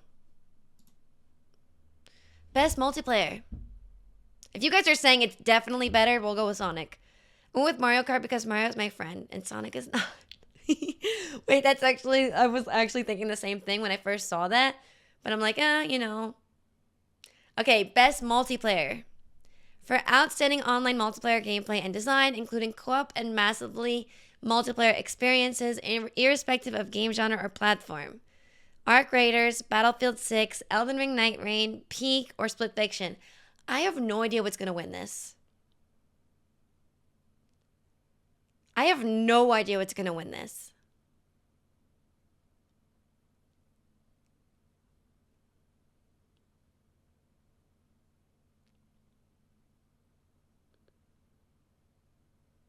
Peak is very popular. I've never played it because I don't have friends. Okay, if I'm being super honest, I think the only thing about Arc Raiders that I think is really funny and fun in the multiplayer aspect is the proximity chat. The proximity chat. That's the best part. And also, the option for PvE or PvP makes it very unique to other multiplayer games. It's not just fighting one enemy. It's not just fighting each other. It's both. And yeah. But Elden Ring Night Rain, you really have to work with your teammate. And it's very multiplayer heavy. And it is cool beating the boss together with your friends. Oh, I don't know what to pick. Good night, super cool. And you do get to give away lemons in Arc Raiders. That's true.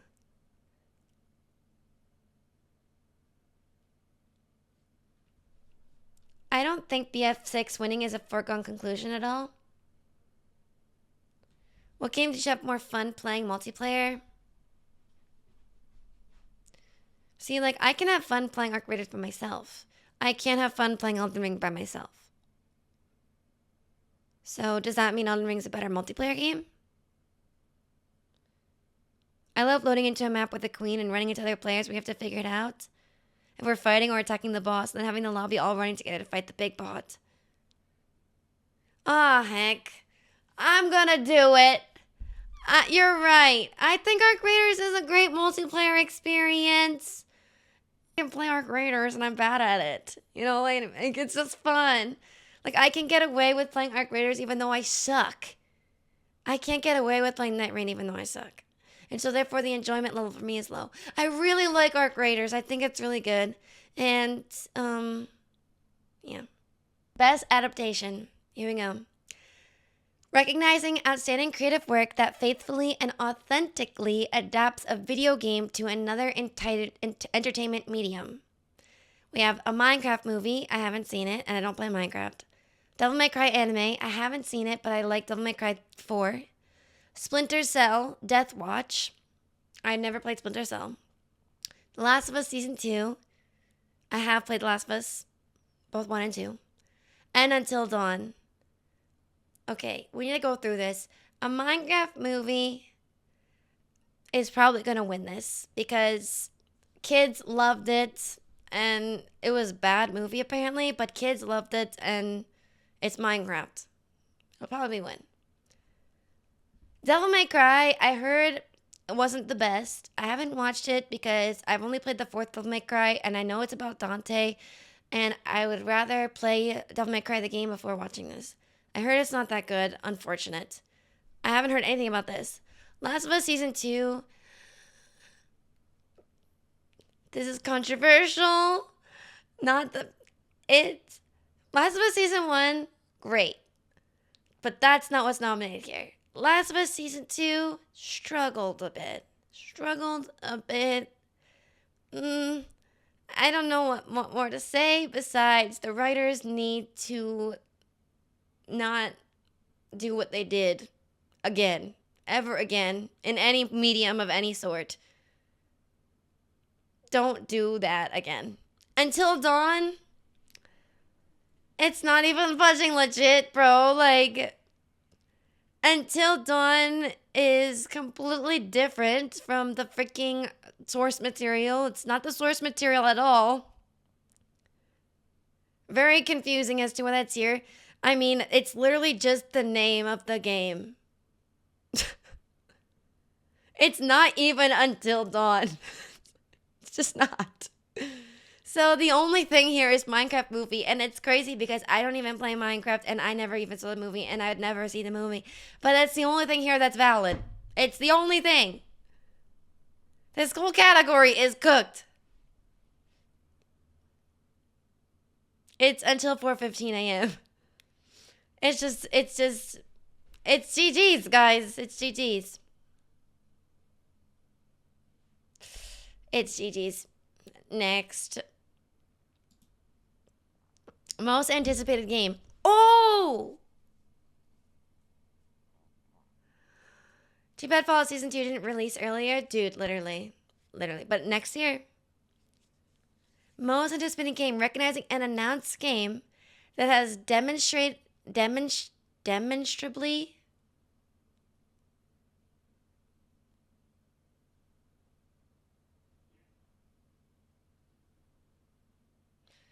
okay. I'm sorry. This is an interesting word to use there, but illustrated potential to push the gaming medium forward. 007 First Light. No. Grand Theft Auto. That's highly anticipated. Marvel's Wolverine. No. Resident Evil Requiem. And The Witcher 4. Girl.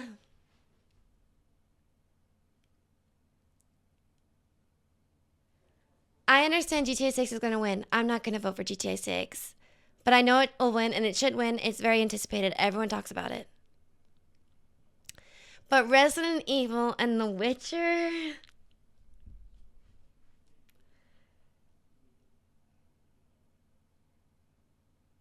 I don't know what's... guys, I don't know.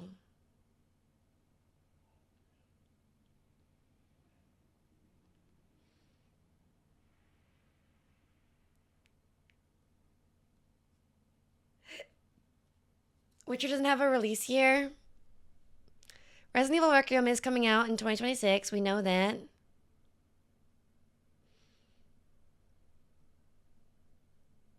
Hi, Dropston. Guys, I grew up playing Resident Evil games. I am so sorry, Agent Ryken. I'm so sorry. I'm so sorry. I liked, what's it called? The Wolverine movie, the first one. What's it called?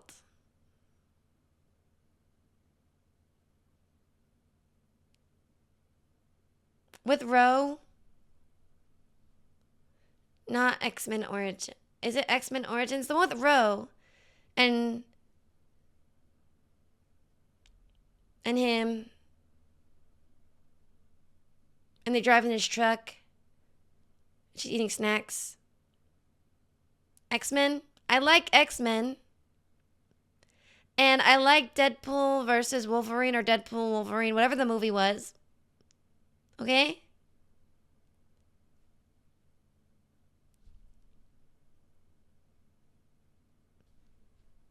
So, no, you're good, Jason. So I'm just not anticipating Wolverine myself. I didn't even know there was a game. I'm sorry. Maybe I'll play it. So, hey, I'm chill. I heard Logan was good. I haven't seen it. X-Men Origins Wolverine is utter dog water. Oh, I thought people liked it. Anyways, I feel like Witcher, or this is quiet confirmation that Witcher will be released earlier. Yeah, we got to talk about this. Okay. Resident Evil, I grew up playing Resident Evil. I'm a Resident Evil girl. Okay? They dropped off for me for a minute there with 5 and 6. But 7 and 8 brought it back to life. Resident Evil Requiem is going to be peak Resident Evil. I can see it. I know it. I feel it in my bones. It's going to bring back the OG vibes with the modern mechanics they've been using. And I think it's going to be insane. She looks like an OG Resident Evil girly. And it's going to bring in the like cool new Resident Evil 7 and 8 energy with Resident Evil 1 through 4 characters. And I think it's going to be great. That's what I think is going to happen. Resident Evil 1 through 4 type of vibe characters, not exact characters. And I think she's going to be awesome. Witcher 4 is going to be the game of the year that year. Whatever year that game comes out, Witcher 4 is going to be that year's game of the year. If it is as big or as expansive or as wonderfully written as Witcher 3, it's by the same people. If it's as big, expansive as Cyberpunk, if it's as big and expansive as any of their projects, it's gonna be a game of the year. If it's gonna be a huge open world game with insane side quests, character development of Ciri, a Geralt, what's it called? Moment. I can't think of the word right now. It's gonna be huge. Hi, Forest Rain. Cameo. I think after Cyberpunk launch, they're gonna aim for GOAT status. They are constantly updating Witcher 3, and they updated Cyberpunk. And Cyberpunk's brilliant. And Witcher 3 is brilliant. The Witcher 3 DLCs are so good, and that's the last content they released for Witcher. Imagine what their brains are going to do with Witcher 4. Guys, the Witcher 3 DLCs, Blood and Wine, is in itself one of the best games of all time. The Cyberpunk DLC in itself is one of the best DLCs and games ever done, ever written. Witcher 4 is going to be peak. It's going to be peak. It's going to be peak. Resident Evil Requiem has Game of the Year potential, but it's going to be bogged down by the people who don't like horror games. Witcher 4 is going to be a universally loved game, and it's going to win Game of the Year the year it comes out. I'm voting for it for most anticipated game because it's my most anticipated game. I think it's going to be the most well-rounded experience, and it's going to be huge. It's going to be so good. Which will be interesting with Ciri as main character, but GTA 6 is GTA. Yeah, people are really, really excited for GTA. So that's going to win this, but how many years in a row is GTA 6 going to win most anticipated game? You know what I mean? Like, can we stop being anticipated? I don't know. We know what we'll get with GTA. Oh, I can't read that, Shark. That's polarizing. Imagine making GTA 6 knowing it won't be as good as Cyberpunk. I don't know. Still predicting that this will be the game. Geralt, don't say that, Graham. That's not funny. I'm not even going to read that. Anyway, The Witcher 4. That's going to be the game of the year. I'm calling it. Whenever it comes out, that's going to make waves. Content Creator of the Year for a streamer or content creator who has made an important and positive impact on the community in 2025. Kadril, Kai Cenat, Moist Critical, Sakura Miko, and The Burnt Peanut. I'm going to go with a real gamer here. A gamer who plays all kinds of video games. A gamer who has wide video game knowledge. A gamer who appreciates every single game up on the roster. And a gamer who is just well versed in what he's fudging talking about. And deserves a recognition. I'm going for Moist Critical, bruh. He deserves it.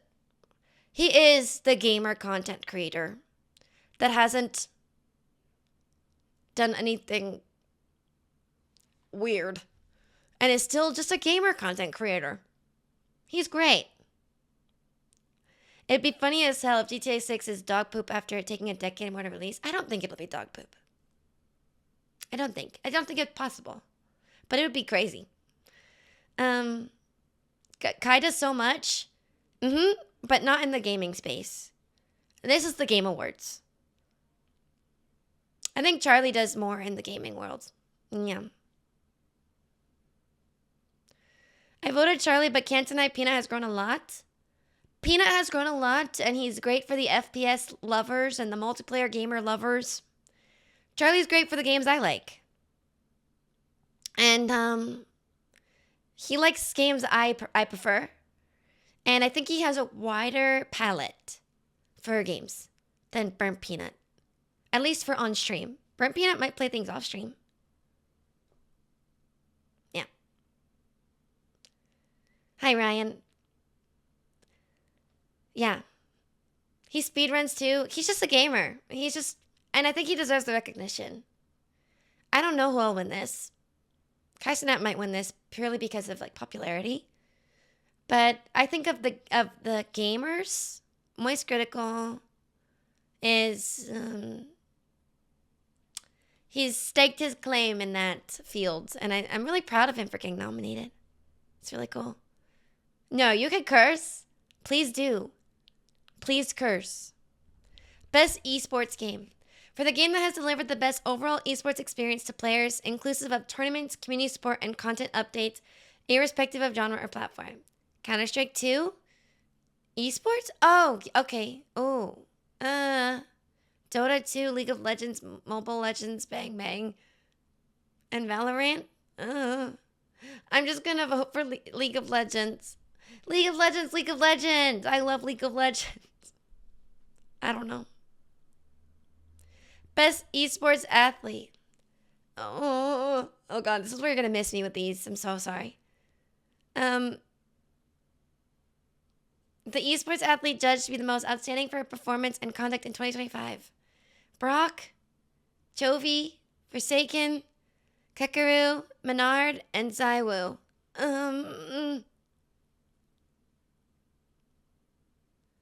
League of Legends, League of Legends.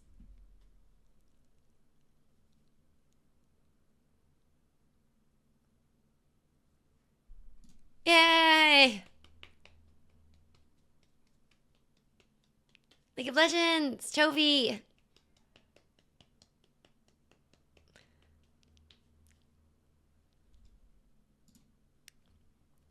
Faker robbed. He wins like every year. Best esports team. Recognizing a specific esport team, not the full organization, judged the most outstanding for performance and content in 2025. Conduct. Gen G, League of Legends, NRG, Valorant, Team Falcons, Dota 2, Team Liquid, Mobile Legends, Team Vitality, Counter-Strike 2. Who looks like the coolest group?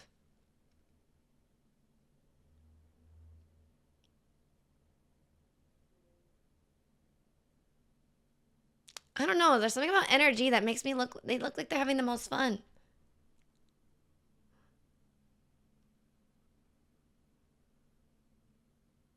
I like the picture.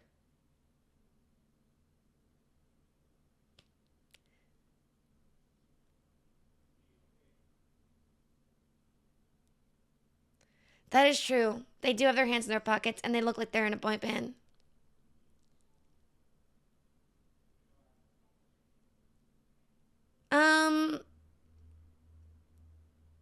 I'm just gonna go with League of Legends. Alright, player's voice. What the heck? 3 rounds, 3 chances to vote. Round 1? What is this?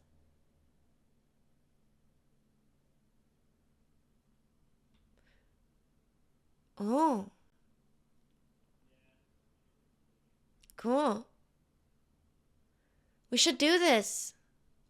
It's a great idea. We'll do this. Notify me. Thanks. All right. Now we got to do the one and only game of the year. This is it. All right? This is it.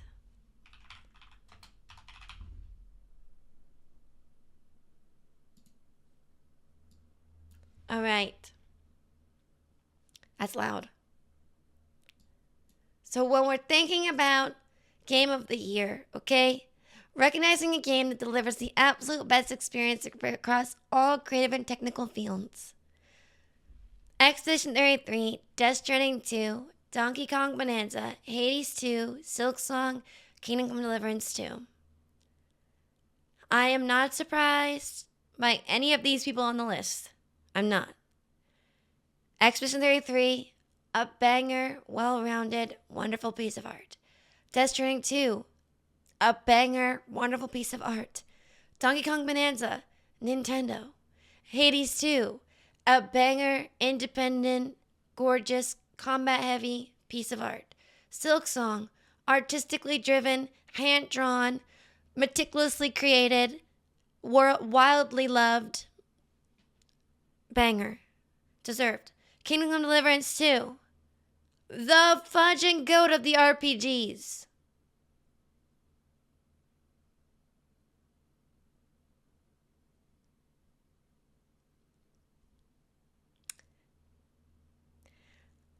For me, there's only one option.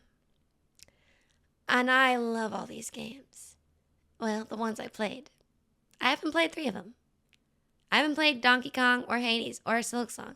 Usually I like to have played at least 4 of the Game of the Years, but I haven't. There's only one. Okay? And, okay, some people might have differing opinions. This is just how I feel personally. Okie dokies. Okie dokies. Okie dokies. So I'm going to go with the game that I personally feel has impacted me as a person, has changed me, has made me appreciate writing, has made me love world building, has made me think maybe one day I'll make a video game, has made me think that the games I like aren't dead. Final Fantasy X and its vibe is something that can be created again in modern day gaming. A game that allowed for a wide variety of people to consume gaming as a whole.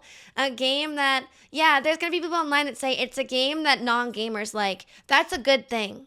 It's an understandable narrative with gameplay that is fun and good and easy to grasp, but challenging if need be. Very cool. Very cool. Inclusive? Yes. Give me more of that. A game everyone can enjoy? Give me more of that. A game that can go down in history as being the best story ever told? Give me more of that. I want to live in an age where Romeo and Juliet gets created. I want to live in an age where Final Fantasy VII was made. I'm living in an age where Expedition 33 was created, developed, and sent out to all of our brains, and we all got to consume it. I understand your Expedition 33 fatigue, people who think it's far too popular. Things are popular because they make big impact on large groups of people and influence you and inspire you to create something yourself. And that's this game. It's brilliant. It is brilliant, and I am proud to say it's my game of the year. There really was no there's no competition here. I love all the other games nominated, and if any of them win, I'll be shocked, but I'll be like, slay. Except for Donkey Kong. But you know what? No. If Donkey Kong Bonanza wins, slay. But Expedition 33, if this doesn't win Game of the Year, it should. And we'll all be like, oh, that should have won. That's it. That's it. I thought you were talking about Donkey Kong. It's good. And guys, it's good for a reason. And you know how everyone kept coming in my chat being like, you got to play Metal Gear Solid. You'd love it. And I kept being like, nah. I played Metal Gear Solid. I loved it. Hey, people turn out to be right. Yeah. Gamers who love video games and come together to collectively love something, yeah, they turn out to be kind of correct most of the time. Yeah. So listen to me when I say, if you've never played this game and you're like, it's hype,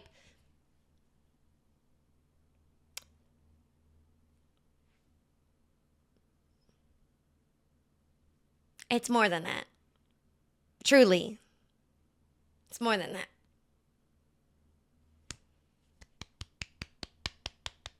I'm voting Expedition 33.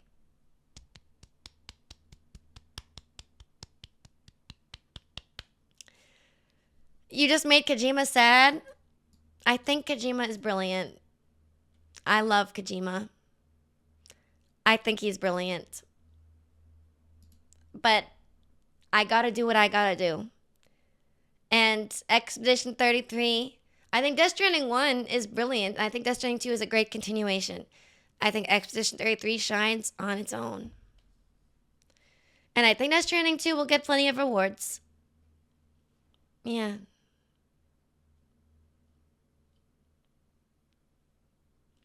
Wasn't here to see you finish Revengeance. What did you think? Loved it. Oh, it was so fun.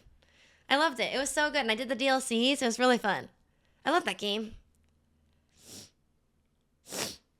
My nose is stuffed. DS2 won't get Game of the Year, but I'll likely get Best Game Direction. Yeah.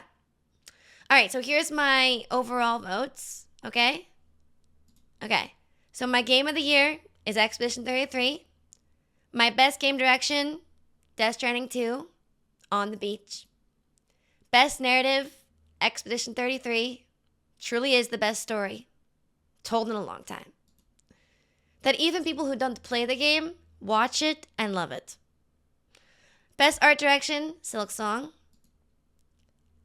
Best Score and Music, Expedition 33. The music is uncomparable. Incomparable? Whatever the word is. Best Eye Design, Silent Hill F. Best Performance, Jennifer English for Mael and Alicia. Innovation and Accessibility, Doom the Dark Ages, Rip and Tear. Games for Impact, South of Midnight. Best Ongoing, Final Fantasy XIV, shout out to the goats. Best Community Support, BG3. Best Independent Game, Expedition 33. Best Indie Debut Game, Blueprints. Best Mobile Game, Horse Girls. Your votes are a lot like mine, Fist Bump. Best VR AR, Midnight Walk. If you haven't played it, it's really cool. Best Action Game, Hades 2. Best Action Adventure, Ghost of Yote. Best RPG, Kingdom Come Deliverance 2, the GOAT of all RPGs. Best Fighting, Ari. Best Family, Split Fiction. Best Sim Strategy, Final Fantasy Tactics. Best Sports, Sonic, because he eats chili dogs. Best Multiplayer, Arc Raiders, because lemons. Best Adaptation, Minecraft Movie. Most Anticipated Game, Witcher 4. That's going to be huge. Content Creator of the Year, Moist Critical, aka Batman. And, Best Esports Game, League of Legends. And all League of Legends from here on out until we get to Player's Choice. Hell yeah. And that is my Game Awards nominations. Okie dokies, artichokes. That's it, guys. We did it. Great year for gaming. I'm stunned. I'm blown away. I feel so honored to be in the fudging timeline that we are in of video games. Every single game that's come out this year that I've played, I've adored mostly. And I feel like we are in this like renaissance of gaming, and we just gotta fudge it and appreciate it while we can, because this is a big deal. And I'm so excited to see the Game Awards. It's gonna be so fun. It's just gonna be a night of fun, and we're gonna watch it on the channel December 11th. We're gonna wear fancy clothes. We're gonna drink. We got some alcohol, fancy dress, me, chat, and we're gonna chill and watch it. It's gonna be so fun. So come watch the Expedition 33 Awards, December 11th. I mean, the Game Awards. Thank you for watching the Game Award nominations and voting, YouTube. Thank you.